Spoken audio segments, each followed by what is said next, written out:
life is going smoothly, then the bottom falls out. Everything is coming up roses, then the bottom falls out. That life starts going your way finally, then the bottom falls out. And when we begin to understand and know that, accepting that reality that we will never ever have things just on an even keel all the time, that you're going to have some ups and you're going to have some downs. But during those down moments, that's where the growth takes place. That's where the work is. You worked on a job 35 years and now you're laid off. You planned for life to work a certain way and then the bottom falls out. You're looking for this and God sends that.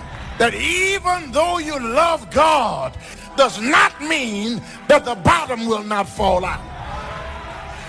You might be going through a season, since darkness is the absence of a thing. You might be going through a season of the absence of a thing that you legitimately need, but it ain't over. You have to be awfully immature to think that every day is going to be a good day. Some days are better than other days. And some days, if it ain't one thing, it's another. One of the things that we know about life is that it is always changing. Sometimes you're up, sometimes you're down. Sometimes things go real well, and sometimes they don't. Sometimes you're happy, and sometimes you're sad. Now that's that thing called life.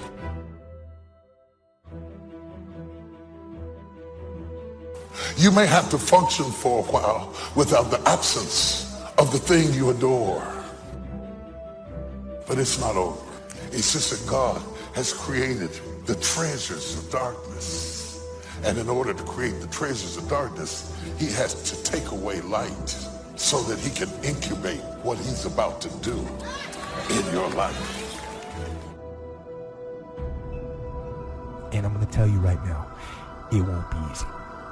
It will be hard because life is hard. That's what life is. And these challenges, they're going to do their best to take you down. Do not let them. Stand up, dig in. In the end, we are only as strong as the adversity that we overcome. The pain of the adversity will eventually subside, but the lesson will always remain.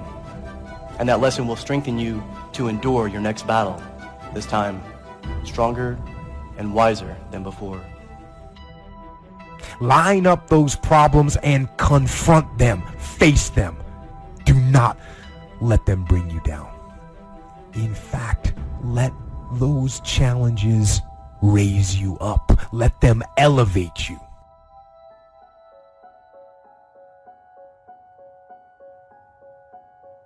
What do you do when you tried and failed and you want to quit and you want to give up? Because trying again means hurting again, means risking again, means believing again, means hoping again. Sometimes you can be blessed and be unhappy. Because even though things are going right, they're not going according to what you had believed and expected, and you know that something is missing out of your life. What do you do when something is missing out of your life and the things that replaced it do not compensate for what you lost? I've always been told how average I can be. Always been criticized about being average. But I want to tell you something. I stand here before you, not listening to those words, but telling myself every single day to shoot for the stars, to be the best that I can be. Good enough isn't good enough if it can be better, and better isn't good enough if it can be best. Turn your wounds into wisdom. You will be wounded many times in your life. You'll make mistakes. Some people will call them failures. But I have learned that failure is really God's way of saying, excuse me, you're moving in the wrong direction. Other than death, all failure is psychological. Other than death, all failure is psychological. Think about that. If you aren't dead, then it's just psychological. It does not mean that you won't lose some battles, because you will. We all will. But it does mean that as long as you don't surrender, as long as you don't give up, as long as you don't quit, then you haven't failed. It just means you've made a temporary tactical retreat, a brief withdrawal, so that you can regroup and reattack. If you get beat, unless you're dead, you are not defeated. And you have not failed. What you've done is you've learned. You've gained experience. And you're still alive. So get up and go get after it. We all live in this bubble. What you got to do to get the life that God wants you to have, you got to put more air in your bubble. You got to blow your bubble up. Expand yourself. Take yourself out your comfort zone. Put some more air in your bubble. If you stay in your comfort zone, that's where you will fail. You will fail in your comfort zone. Success is not a comfortable procedure. It is a very uncomfortable thing to attempt. So you got to get comfortable being uncomfortable if you ever want to be successful. People say you have to have a lot of passion for what you're doing, and it's totally true. And the reason is because it's so hard that if you don't, any rational person would give up. It's really hard, and you have to do it over a sustained period of time. So if you don't love it, if you're not having fun doing it, and you don't really love it, you're going to give up. And that's what happens to most people, actually. If you really look at the ones that ended up, being successful, unquote, in the eyes of society, and the ones that didn't, oftentimes it's the ones that are successful loved what they did so they could persevere, when it got really tough. And the ones that didn't love it quit. So it's a lot of hard work, and it's a lot of worrying constantly. If you don't love it, you're going to fail. So you got to love it. You got to have passion. If you think ordinary's cool, ain't no problem. It's some really wonderful ordinary people. But if you are sitting in this room and you have extraordinary aspirations, then you're going to have to do extra. You put extra on top of ordinary and you come up with extraordinary. It's no other way. But here's the fact. All of you have extraordinary capabilities. All of you. You have to decide if you are willing to do the things to put you in that category. Rich people don't sleep 8 hours a day. That's a third of your life. He who loves to sleep and the folding of hands, poverty will set upon you like a thief in the night. You don't have to live worried, focused on the problems, wondering why it happened. You know a secret. You have favor in the storm. You know what was meant for harm, he's turning to your advantage. Here's the key. The enemy wouldn't be fighting you if you weren't a threat.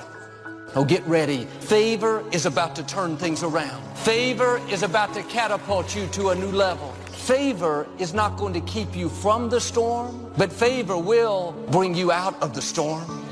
We don't understand everything that happens. Sometimes life is not fair, but you have to trust that God knows what he's doing.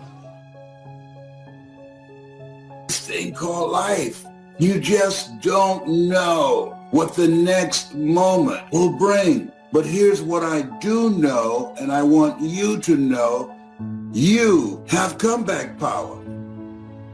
When something happens to you, don't buy into what has happened to you. Buy into, I'm getting up out of here. I'm going to change this situation. This does not work for me, and I don't have the luxury of being depressed and angry. I need to clear my head. This is no time to do something stupid, like hurt yourself. No, no, no, no. So get serious about your goals, business goals, financial independence goals, family goals. I mean, there's so many things to work on this.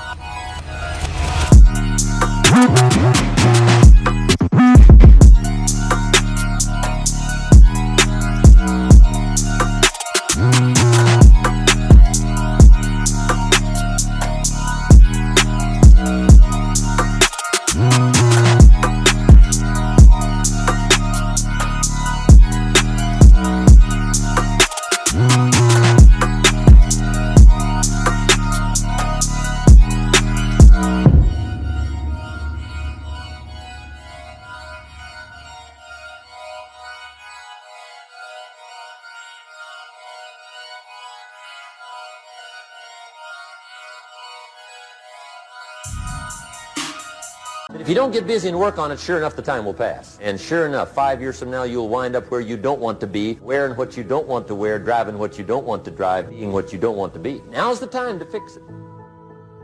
Your goals are affecting you, whatever they are. Your goals affect your attitude, personality. All day long, we're being affected by our goals.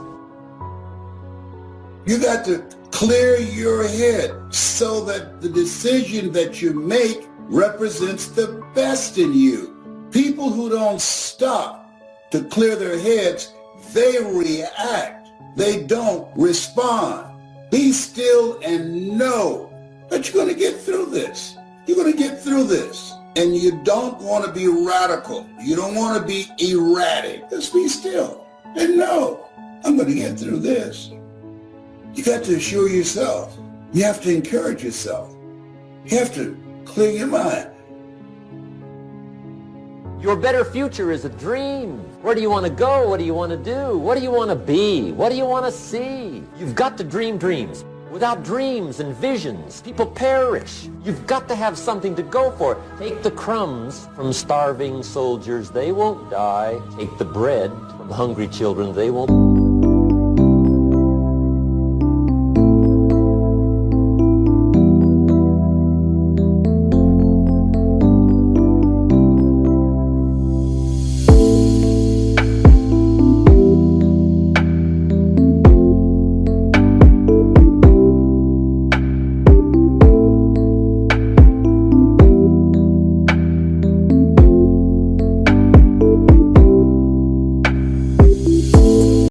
But without dreams, we all will die. You've got to dream. Don't lose your dreams. Becoming something unique on your journey here, don't lose your dream. That's long-range goals. You've got to have those. Because if you set up something short-range, go for it. Get it. Latch onto it. Work hard. Accomplish it. That starts building your strong feelings to go for your dreams. Economics plays a major role in everybody's life, which means it ought to be meticulously well planned for tomorrow. An area of life that matters clearly to all of us is time. And most people have very little mastery of this. I don't mean checking things off your list. I'm meaning squeezing out of your life what matters to you most.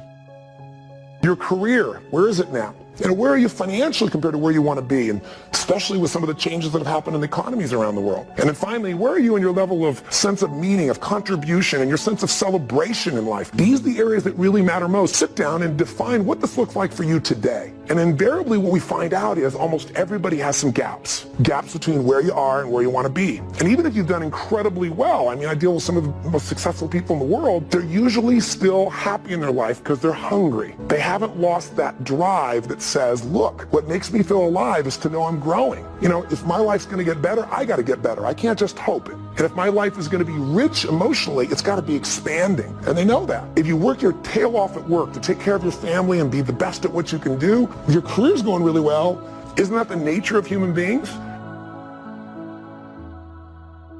To me, successful is getting to the point where you are absolutely comfortable with yourself. It does not matter how many things you have acquired.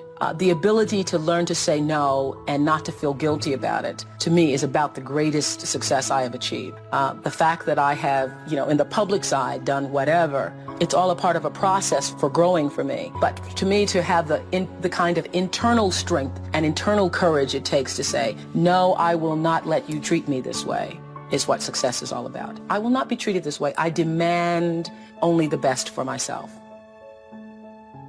We tend to focus on things we feel confident in, we know what to do in, and the other stuff we kind of hope it all comes together and try not to think about it too much, but it all affects us. You got to start with what it is you really, truly want now. You got to start with that end in mind. And then once you understand there is a gap between where you are and where you want to be, here's all we do.